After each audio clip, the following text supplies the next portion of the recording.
waxaa maraynaa kala barka sanadkan 2017 sidaa darteed daawadayaal ku soo dhawaada filimada ugu xiisaha badan ee la taaban doono inta ka harsan sanadkan.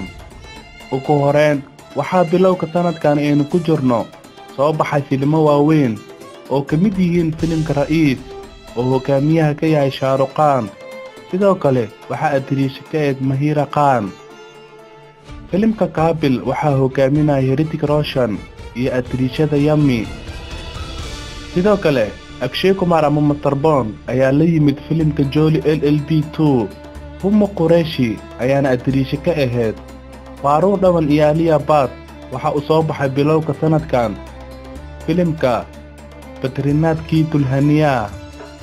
filimka Buhali 2 waxaa hogaamiye ka ahay Barabbaas waana atorihii filimkii Rabal. daawadayaal waxaa guda galnay kala barka sanadkan 2017 waxaana Bollywoodka July ilaa December u diyaarsan filimo xiiso leh oo si weyn loo wada sugayo. waxaana filimadaas ka mid ah Ajay Devgan filimkiisa taxanaha ah Komal 4, Akshay Kumar ama Mr. Bond iyo filimkiisa la wada sugayo Dolly Ek Prem Takappat. Shahrukh Khan asagana waxaa u diyaarsan filimka Jabhari Meet Kajal. filimka Maam waxaa hogaamiyaal ka ah Saraateed iyo Akshay Khanna ama wiilka Mastana wuxuuna soo bixi doonaa 7 July ee sanadkan.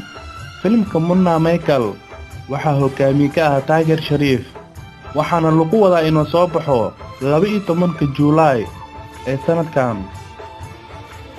filimka Mubarakan waxaa hogaamiye ka ah Anil Kapoor, Arjun Kapoor, Elena iyo weliba Atia Shetty waxaana la daawan doonaa 28 July ee isla sanadkan.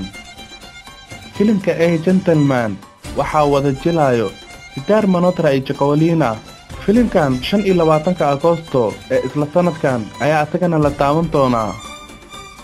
sidoo kale waxaa shaashadaha ku soo laaban doona Reer Tool ayagoo la imaan doona filim ay hogaamiye ka yihiin Sunny Deol iyo Baby Doll. filimka Booster Boys ayaa soo bixi doona 8 September ee sanadkan. haddaba daawadayaal dhammaan filimadan midkee ayaa si weyn u sugaysaa? barnaamijkan falaqaynta Bollywood waxaan ila socodsiinaa anigoo Cabdicasiis Cabdullaahi Cabdicasiis Nadara. kulanti dambe oo xiiso leh sidaas iyo nabadgelyo.